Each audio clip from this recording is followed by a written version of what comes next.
they may not have, they've been suppressed, maybe not to the extent of totally hidden like some of those childhood memories, but we have suppressed them.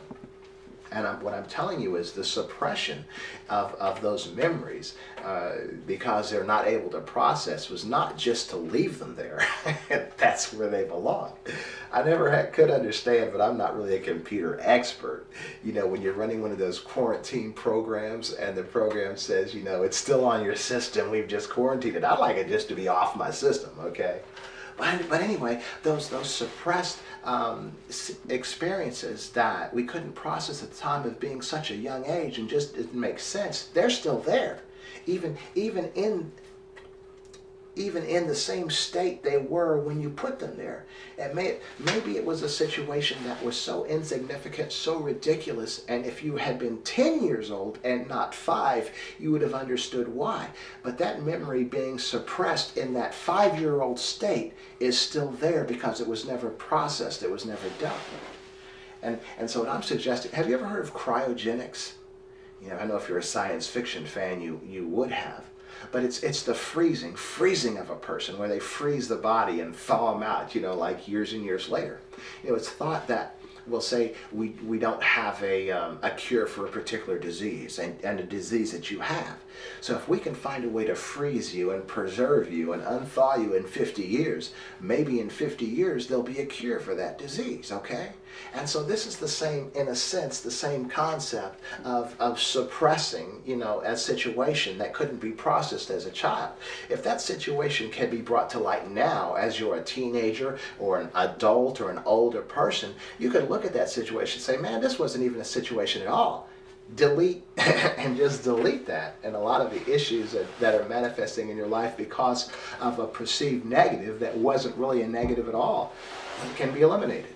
And so that's what I'm suggesting today. We need to find a way to begin to go back into our hidden files, files that we can't see but are still manifesting in our lives in negative ways, and we don't even know why we keep doing the things that we do. We don't know why we have certain desires that are not quite right, things that we keep involving ourselves in that we know are destructive, but we just can't help it. What I'm suggesting to you today, that there are hidden files in your subconscious that are causing you to respond, you know, the way that you're responding, and we need to access those files and delete those files, you know. So how do you get to those files? I'm trying to make this, I don't want to run out of time today. How do we get to the files? What I found in this journey is meditation. I say, oh no, as a Christian, meditation, that's wrong, that's terrible, you know, and all this. And all meditation is just quiet time, just rest time. Sort of what we're being, you know, shown here in Hebrews. Rest, how important rest is. We think sometimes that rest is just sleeping. There's other kinds of rest. There's other kinds of rest. I sort of discovered this as well a couple of months ago. One night, you know, I couldn't sleep, and it was early in the morning, and I had to go to work in a few hours, and I still couldn't sleep. And if I could just get a little bit of sleep, I'd be all right. But no sleep, I was just really, you know, kind of antsy. Couldn't get to sleep. So I started thinking, wait a minute, I learned and I read somewhere that even when you're asleep, sound asleep, your brain is still active, it's still moving, it's still, things are still going on. So now here goes my logic, okay? Well, I'm figuring if you're actually asleep and your brain is still occupied, your brain is still happening, but your body is resting, then why do I have to go to sleep? Why don't I just go in the bedroom, just lay down, forget about trying to go to sleep, and just rest every bit of my body? So I just laid there and started with the top of my head and just began to relax every bit of my body. I wasn't going to sleep, but at least my body was going to be resting. And I did it, and my body was totally resting, and all of a sudden I went to sleep. And I woke up and had a good day. But given that, you know, given that logic, I recognized that we can rest when we're awake. And so I was thinking, you know, how do we connect our subconscious to our conscious?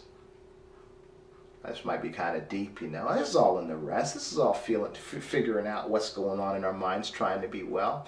But if there's some way that we could consciously access our subconscious, there would be a way that we could maybe have a chance to reprocess some of those memories, some of those negative experiences that have been tucked away in our subconscious, and just re-examine them and see what can be done, see if things can be adjusted, see if we can begin correcting a lot of manifestations in our lives that are being generated because of negative or perceived negative experiences that we could go back and eliminate. And so this was where the journey was taking me, meditation. And so what I do is I get a real good night's sleep. And then, so I had to wake up early in the morning and not be sleepy. Shut everything off, and it was quiet anyway because it was early in the morning, and just close my eyes. Quiet. Listen to my breathing. And let my mind wander where it will. And what I'm suggesting today is, as you do that, as you're quiet, as you've shut off as many distractions as you can, and just close your eyes, you're conscious, but you're quiet.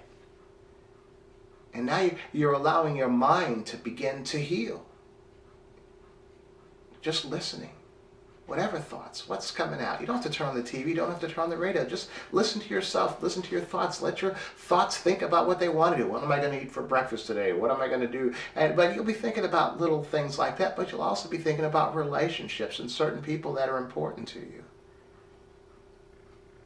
And as you begin to do this meditation more often, say every day, 20, 30, 40 minutes, just let your mind think where it will. Let your body heal where it will. You don't have to wonder what's going on under that scab or wonder what's going on, under that blister. It's healing by itself. Just allow it. Just quit using it so much. Just rest. And that's all meditation is. Thoughts will be coming to mind. You'll begin remembering things you hadn't thought of in a long time. And this is simply those files being loosened up. This is a place where your conscious mind begins to meet your subconscious, and you begin remembering things. And after that, it's done, basically. After you've begun doing this, you're now walking in a place, even as you are consciously, because you're still conscious when you're meditating, but even as you're going out throughout the day, you've sort of made a connection. You've established a sort of reality, even in your conscious mind, to be more aware even of how you respond to situations, how you respond to things. And you might lose your temper terribly with somebody in a way that you really think you shouldn't have, and then you'll be examining how you responded, and you'll be remembering situations in your life, in your past, that sort of has caused you to be so sensitive in a particular area today. Understand what I'm saying, right? And then you begin to deal with those things. And I'll tell you what I do and what I've done, and this has been happening already. I was talking to a guy, and he made an off-color racial remark, and this is Pastor Martin, who, God loves you and so do I, right? I lost my mind. I didn't cuss at him, but I sure ate him up, humiliated him, and just went there, like for the jugular. I felt so bad about it during the day, and I'm thinking, well, why did I respond that way? Why didn't I just deny myself and allow, and all that stuff? And I realized there was a tremendous issue in me that hadn't been dealt with, that I was still sensitive to. He made some comment about your people picking cotton or something like that, and Pastor Martin lost it. And it just kept on losing it for like a half an hour. And I was even justified when it was done. Some other people were looking at me like, yeah, man, you handled it. And I could have just gone ahead and taken that. But as I was out by myself the rest of the day, I'm like, man, why did I go there? That was wrong. And then I began remembering back. I remember the first time I was called the N-word. I was in Junction City, Kansas. My dad was in Vietnam, and I was with kids that I didn't even know I was different, and one of them called me this name. And then I began remembering all through my life certain situations where I had been done wrong racially. And you know what I had to do? I'm telling you, and it was obvious to me at this time. This is all through this journey that I've been on, that I'm sharing with you today. I began forgiving. Every incident that I would remember, I would ask forgiveness for that person that offended me, and I would ask God to take this offense away from me. And it was like deleting files in a computer. Every situation. I forgave that kid from when I was 8 years old that had called me that name. And I went through every situation that was being brought up in my memory, asking forgiveness for that person, and then asking for that file to be deleted, asking God to take that offense away from me. And this is what you need to do. And some of the issues that you have, some of the things you couldn't process as children, even now as an adult, as you begin to remember, you'll recognize those weren't real issues at all. Why did my dad leave me at such a young age?